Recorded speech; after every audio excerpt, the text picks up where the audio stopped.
MaritimeX Deep Dive, cold open. Sound of VHF radio static. Tug Alpha, Tug Alpha. This is pilot on board MV Ocean Star.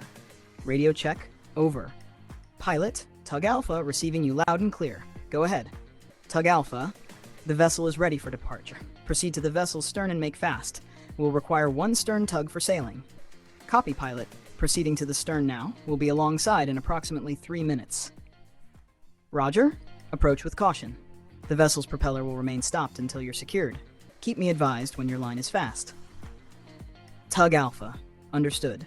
Reducing speed. Coming alongside. Stand by. Tug Alpha.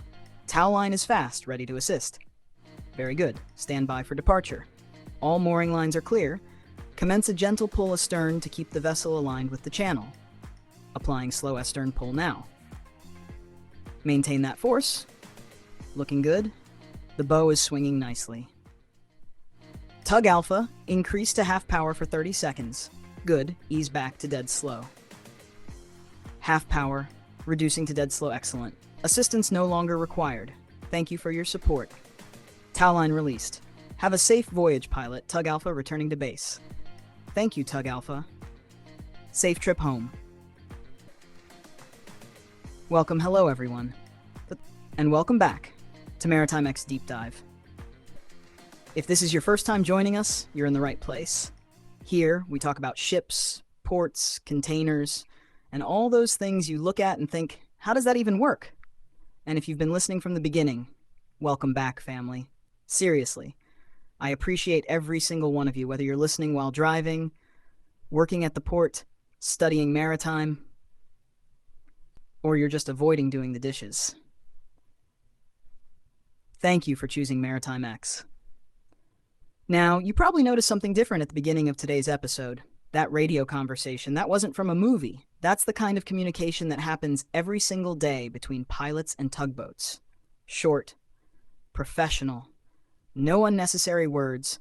Everybody knows exactly what they have to do. Because when you're moving a vessel worth hundreds of millions of dollars, there isn't much room for... Sorry, can you repeat that? Before we continue, I also want to introduce someone you'll be hearing more often, Captain K. Now, some of you might be wondering, Vanessa, are you replacing yourself? Absolutely not. Captain K is joining us because I'm asking the questions many of us have. The questions that make maritime professionals laugh a little because they've heard them 100 times. Questions like, how does that tiny tugboat move that giant ship? Why can't the captain just park? Who thought this was a good idea? Captain K has spent years around ships and ports, so while I'm busy being confused, he's busy making sense of it all, and honestly, I think that's a pretty good partnership. Now, let's talk about today's mystery. Have you ever stood at a port or watched a ship on YouTube and seen this absolutely enormous vessel, hundreds of meters long, stacked with containers, looking like a floating apartment complex? Then, out of nowhere, this tiny little tugboat appears, and suddenly everyone starts paying attention to the little boat. Excuse me? I'm standing there thinking, surely somebody called the wrong boat, because there's absolutely no way that tiny thing is about to tell this giant ship what to do. Be honest. Have you ever thought that? Or was it just me? Because if it was just me, please don't tell me. Let me keep my dignity. Here's the funny part. That little tugboat might actually be the most important boat in the harbor at that moment. Crazy, right? And before anyone comes for me in the comments, yes, some vessels can berth themselves. Modern ships with powerful bow thrusters, stern thrusters, azimuth thrusters, or twin-screw propulsion, especially in calm weather and ports that allow it, can maneuver into the berth without tugboat assistance. Some experienced captains barely need any help at all, but, and this is a very important but, many large container ships, tankers, LNG carriers, and heavily loaded vessels still require tugboats. Not because the captain isn't skilled, not because the ship is weak, but because ports don't gamble with safety.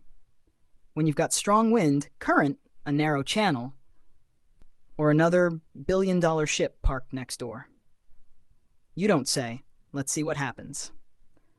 No, you call the tugboats. Now here's another question.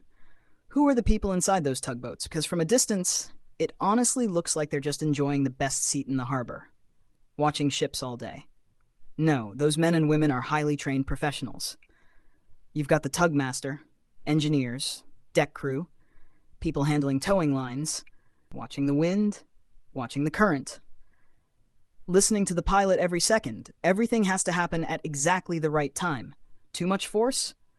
Problem. Too little force? Problem. Wrong angle? Big problem. Think about this. You spend 20 days crossing the Atlantic Ocean. Everything goes perfectly. Then, the hardest part of the journey is the last 200 meters into the berth. Isn't that amazing? I imagine the conversation going something like this. The giant vessel says, I've crossed oceans. I've survived storms. I've carried 18,000 containers. I think I know what I'm doing. Then the tugboat quietly replies, that's impressive. Now move 2 meters to your left. The vessel says, I don't do sideways. The tugboat replies, I know. That's why I'm here. And honestly, isn't that life sometimes? You can be brilliant at one thing and still need someone's help with another. Even giants need help. So the next time you see a tugboat, don't call it the little boat. Call it what it really is, one of the harbor's hidden heroes.